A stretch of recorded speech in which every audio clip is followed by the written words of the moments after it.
Okay, so ipapakita ko muna sa inyo kung paano yung tinatawag natin na quick release mechanism. So, pindutin mo lang to, angat mong ganyan, tapos press mo tong button na to, and then angat na siya.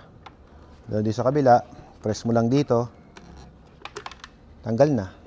So, kung paano siya papalitan, siyempre, kunin natin yung ating transparent lens. So, note lang guys, no, kapag nag-ride kayo sa gabi, mas practical, clear lens yung gamitin natin for safety. Kaya ang mga helmet manufacturer ay gumawa ng dalawang klaseng lens is para maingatan tayo sa ating biyahe. Okay guys, so ito yung kanyang lens na kasama sa Revenge 2. So, kung paano sasalpak, match mo lang na ganyan. Tapos ibaon mo. Ayun na, tapos sa kabilang side, yun lang din. Ayun. Napaka-easy ikabit, plug and play. Ayan na, oh. Pag gusto mong tanggalin, very basic lang din. Gusto mo ikabit, pinutin mo lang.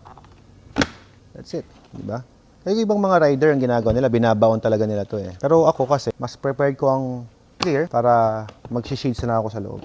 Ang nakita ko lang na ganito guys, medyo maliit lang yung peripheral vision mo pagka ganito. Kasi this Revenge 2 guys ay ginagamit nga natin sa mga racing.